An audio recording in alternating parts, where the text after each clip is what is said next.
माननीय सदस्य जयराम कुमार महतो जी।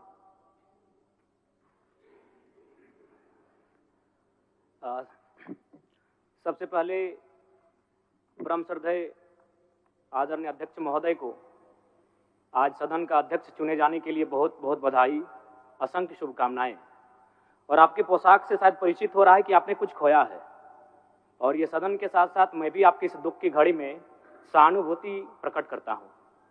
अध्यक्ष महोदय, तमाम विपक्ष के साथियों ने विशेष बात को रखा कि जो सरकार होती है संभवतः उनसे अगर कुछ त्रुटि हो भी जाती है तो उसके बचाव में खड़ी अपने आप को पाती है।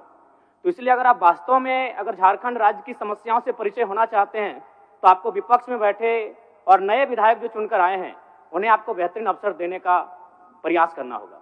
अध्यक्ष महोदय, अगर आपकी व्यक्तिगत बात कही जाए तो आपकी कुशलता की, आपकी योग्यता की, आपकी निपुणता की पूरा राज्य प्रशंसा करता है, लेकिन हमें लगता है कि अपने व्यक्तिगत विषयों से हटकर हमें आज राज्य के जो ज्वलंत मुद्दे हैं उन पर भी अपने ध्यान आकृष्ट करने की आवश्यकता है। अध्यक्ष महोदय, जो मैं झारखंड लोकतांत्रिक क्रांतिकारी मोर्चा अपने पूरे संगठन की ओर से आपको बधाई देता हूं और आपसे विशेष मांग करता हूं, चूंकि मैं जिन परिस्थितियों से यहां से चुनकर आया हूं, कहीं ना कहीं राज्य के शोषित वंचित लोगों की एक बहुत बड़ी अपेक्षाएं हैं।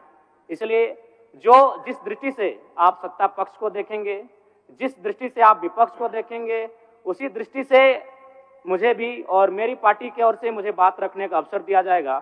मैं आपसे ये मांग करता हूं, क्योंकि आज जो हमें बात को रखने का अवसर दिया गया है ये बधाई है।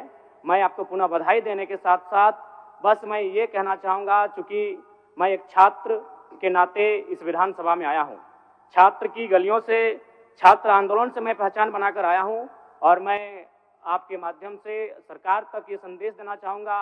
अभी सीरियल के मामले को लेकर झारखंड के लाखों अभ्यर्थी सड़कों पर हैं। आप सदन से बाहर एक बार उनसे मिलें, वो आपके ही बच्चे हैं, इस राज्य के बच्चे हैं, और आप उनको संतुष्ट करें, आप उनसे मिलें, उनसे बातचीत करें और इस समस्या का निदान करने का प्रयास करें।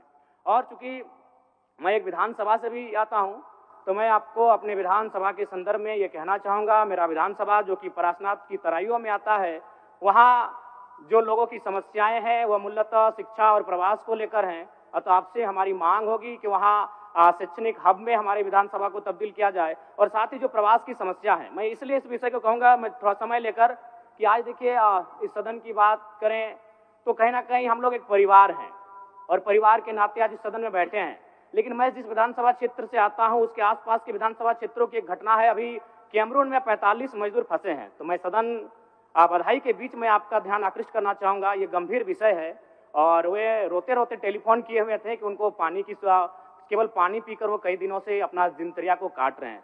तो मैं आपसे चाहूँगा कि इस विषय को गंभीरतापूर्वक लें और उस दिशा में आगे बढ़ें, और इस राज्य का 24 वर्षों का ये राज्य, उस राज्य को हम लोग आगे कैसे लेकर जाएं, हमारी क्या भूमिका होगी, उसमें सदैव आपके साथ खड़े हैं। पुनः आपसे यही कहेंगे कि हमें समान अवसर दिया जाएगा अपनी बातों को रखने का। बड़ी उम्मीदों के साथ हम लोग यहाँ तक आए हैं। पुनः आपको माननीय अध्यक्ष चुने जाने पर बहुत बहुत बधाई, बहुत बहुत शुभकामनाएं, और साथ ही साथ आपने जो शायद अपने पिता को खोया है, पुनः उसके प्रति हम ढांढस, शोक, संवेदना व्यक्त करते हैं। धन्यवाद। जोहार। झारखंड के तमाम शहीदों को नमन, वंदन। जय झारखंड।